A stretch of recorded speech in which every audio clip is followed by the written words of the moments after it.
গত 25শে বৈশাখ রবীন্দ্রনাথ ঠাকুরের জন্মজয়ন্তীর দিনেই আমি এই ছোট্ট টেরারিয়ামটি তৈরি করেছিলাম। আপনাদের এত ভালোবাসার আগ্রহ পেয়ে সত্যি ভীষণ ভালো লাগছে।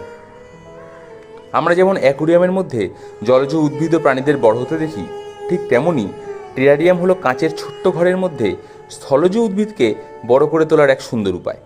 টেরা শব্দটি এসেছে ল্যাটিন ভাষা থেকে, যার অর্থ পৃথিবী বা ভূমি, আর এরিয়াম মানে হলো আবদ্ধ স্থান। অর্থাৎ টেরারিয়াম মানে দাঁড়ায় কাঁচের ঘরের মধ্যে তৈরি করা ছোট্ট এক পৃথিবী। দেখুন, মাত্র 3-4 দিনের মধ্যেই গাছগুলো কি সুন্দর মাথা তুলে দাঁড়িয়েছে। নতুন নতুন সাদা সাদা শিকড় বেরিয়ে এসেছে, যেন ওরাও নতুন ঘরে নিজেদের মানিয়ে নিতে শুরু করেছে। অনেকেই জানতে চেয়েছিলেন এই কাচের পাত্রটি কোথা থেকে পেলাম।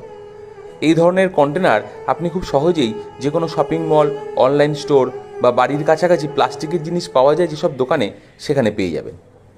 ঢাকনাটি যদি স্বচ্ছ হয় তাহলে আরও ভালো, কারণ এতে আলো সহজে ভেতরে ঢুকতে পারবে। আর গাছগুলোর কথা যদি বলি, এগুলো সবই আমাদের আশেপাশের দেশজ গাছ। পুকুর পাড়, ভেজা মাটি, বাড়ির আশেপাশে স্বাভাবিকভাবেই জন্মানো ছোট ছোট গাছ কুড়িয়ে এনে আমি এই টেরারিয়ামটি তৈরি করেছি। অনেকেই পরিচর্যার কথা জিজ্ঞাসা করেছিলেন।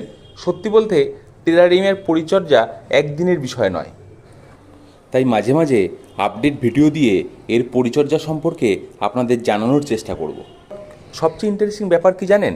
এভাবে গাছ বড় করতে গেলেই আসলে বোঝা যায় গাছের বেসিক রিকোয়ারমেন্টগুলো কী কী।